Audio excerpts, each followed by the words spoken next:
Welcome 5th through 6th grade. This is your last video. Now, if you are doing the descriptive essay in 2 weeks, then you may be just now seeing this video. This is the comparative essay, and this can also be a 2-week assignment. You could do your first draft this week and your revision after getting your edits and grade back the second week. So for this essay, once again, we're going to follow the 5-paragraph format. And so we're still following this funnel method. I'm going to talk through 2 ways to write a comparative essay. There are probably more. And I'm going to tell you the one I prefer and one I recommend. All right. So just for sake of this video, I'm going to take 2 things to compare. So you always, when you're choosing 2 things to compare, you want to choose 2 things that are very similar already. So we're not going to compare an apple and a monkey. There would be no benefit to doing that. They already need to have several things in common. You can compare 2 people. My son is working on a research paper where he's comparing our current president's the assassination attempt on his life to another president's assassination attempt, unsuccessful as well. And he's drawing out the differences and the comparisons. So whenever you compare something, you learn quite a bit more than if you were just looking at the thing itself. If I asked you to describe an apple again, I might say, pretend I'm describing this to someone who's never seen an apple. I might say that it's round and shiny. It's red. When you bite into it, it's crunchy and juicy and cool. And I might say it's sweet. All of those things are good descriptions, but you learn even more if you compare it to something else. So I'm going to describe this next fruit without comparing it to anything. And then I'm going to describe it a second time while comparing it to other objects or to specifically the apple. So this fruit is a greenish yellow, sometimes brown color. The texture of it is quite bumpy and firm. When you cut through the skin of it, the flesh of the fruit is kind of shreds and feathers almost. It's not very sweet. In fact, it's almost neutral. It can absorb the flavors around it. And it's quite large for a fruit. Okay, now, do you know what it is yet? You might not. Well, let me compare it to the apple. This fruit is about probably 10 times the size of an apple, maybe even the size of a football. The texture is quite bumpy and firm. It is about as firm as an apple, but it's tougher. The skin is tougher than an apple. And the green, yellow, brown color, there are some apples that are those colors. It's not a vibrant color. And when you cut into it, just like an apple, the skin is not very thick, but on the inside, the texture, instead of being firm and juicy, is quite, it's slightly moist, but it's almost like the texture of stringy meat or pulled pork. Now, it's definitely not as sweet as an apple. It has a slight sweet flavor, but it's pretty neutral. Again, it depends on how you season it. So it's actually often used by people as a meat replacement, interestingly enough. So now, do you have an idea of what fruit I'm talking about? It's probably not a fruit that you have tried before. This is called the jackfruit. It's a tropical fruit, and be a fun fruit to try. It's on my list to do with my family. Okay, so you get the idea. When you compare to something else, you have a much better, when I say it's a large fruit, well, you didn't really have an idea until I told you it was 10 times the size of an apple. Or really, you could even compare it to like a large oblong melon. So comparison is so powerful. It helps us to really have a more precise idea of what something is. So it's in the fruit category, so it makes sense to compare it to a fruit. I did at one point compare it to meat because it is also a food. And those are all legitimate comparisons. Okay, so now that we have talked about that, let's get into my silly example essay. So I'm going to compare Oreos, store-bought versus homemade Oreos. Now, you still have to have an introduction and a thesis. In your thesis, even though this is not an opinion essay, you still want to lean one way or the other. So I'm going to pick a side when I'm comparing, because what's the point of comparison? I'm going to promote one thing over another. So for the sake of this essay, I'm going to choose, I think I'll choose the homemade Oreos.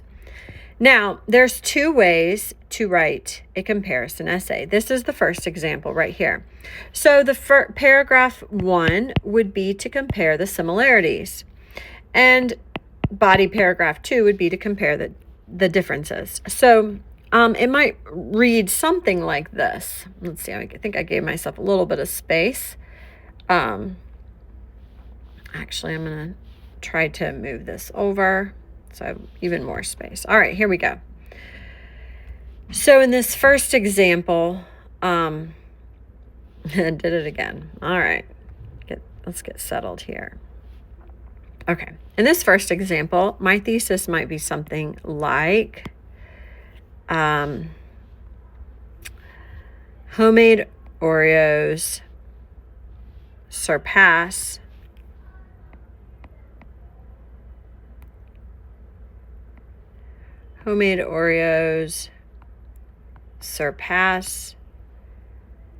store-bought any day. Okay, so that would be my thesis. I guess I could call them chocolate cream-filled cookies if I wanted to be careful about not using a brand name. But this is free advertising, so I do love Oreos. Homemade Oreos surpass store-bought any day. All right, then my first point would be to talk about their similarities. So I would start my point 1 with both homemade and store-bought are delicious. I'm going to say taste, so I don't have a B verb. Taste delicious. I got to check my spelling there. D-E-L-I-C. Okay. And, or actually, if I want to be even more generic, I say both homemade and store-bought have similarities. I'm not crazy about that, but that's what we're going to do. Have similarities. Okay, and then I'm going to talk about them. They both have cocoa crunchy sandwich cookies, and I might talk about how they both have a cream filling. They're both yummy. They're both economical. They're both, dessert. Okay, you get the idea. Then for point 2, I would point out the differences. So I would say, however, homemade and store-bought have many differences. And then I'm going to talk about the differences. Maybe the cost is different. Maybe the time and effort is different. Store-bought is very convenient and homemade is not. Maybe the taste is elevated in the homemade, but you lose the crunchiness. So you can go through the differences. And then, of course, you have your conclusion, which is homemade Oreos surpass store-bought every day. Or maybe it's the other. Or maybe your thesis was much more neutral and you just said that people can make homemade Oreos taste similar to store-bought Oreos. Okay, now this is not my favorite way to write a comparison essay because I feel like it ignores the point of writing, which is, why are you writing this? What is your goal and what's your audience? Typically in a comparison essay, the goal is to promote one thing over another. And it is very difficult to write it this way because you're giving both sides equal time. Now, my preference is to do it this way. This is my preferred way. And it would look something like this. My thesis would, again, be homemade Oreos surpass store-bought. Okay, so that would be the same. Homemade, boom, boom, boom, surpass store-bought Oreos, okay? I'm just writing really messy. You're going to have to. All right. Then my first point is going to be, it surpasses, well, that's strange. Have an alarm there. The first point would be homemade surpasses store-bought in flavor. And then maybe my next one is going to be homemade surpasses in cost. And maybe my third point is going to be homemade surpasses in health concerns for those of you who look for ingredients. And my conclusion would be a restatement. Hands down, of course, what is that but a cliche we shouldn't use, but hands down, homemade wins. Now, please write a better restatement than that, but you get my point. Now, in each of these paragraphs, though, I might concede some of the differences. For instance, I might say, homemade Oreos surpass store-bought in flavor. Whatever, and you might talk about how good the flavor is, and yes, it does take time and maybe some inconvenience to make it, which would be the advantage, the pro for the store-bought. So you concede that in point one, but you say, however, it's worth it because it tastes so good. Point two, homemade surpasses store-bought because of the cost. If you buy the ingredients, while you might have a higher upfront cost, you're going to be able to make several batches of Oreos from your ingredients over time. And when you calculate exactly the cost per ingredient per cookie, you are saving money.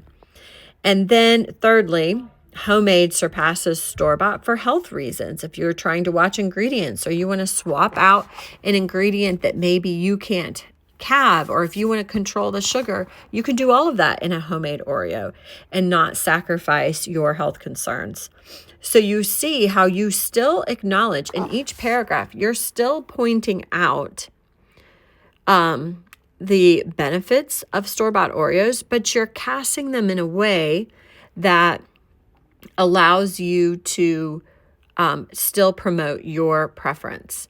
Now, because this is an essay, we're still going to avoid, okay, this is not persuasive, so we're still going to avoid first and second person. Now, if you want to take this and make it persuasive later, you can do that. You're still going to avoid cliches, jargon, etc., because those make it more casual. You're going to avoid persuasive devices. And you're going to avoid interrogative sentences, exclamatory sentences, and imperative sentences. The only acceptable sentence is the declarative. Okay? So hopefully this gives you a good place to start, a good idea there's some fun comparison paragraphs you can do and really have fun with it. So my preference would be the second way to organize it. And then here's your homework assignment. Write a comparison 5-paragraph essay in the funnel method. Make sure you include a thesis in your introduction at the end of your introduction, right?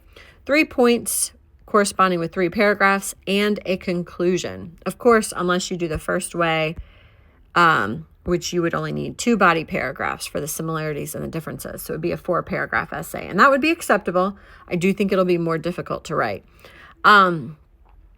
Once you have turned this in next week, you can have a week to revise it after you receive it back. And for my students, we're concluding the semester with some creative writing, and then we're going to do a family newsletter with all kinds of fun newsy things.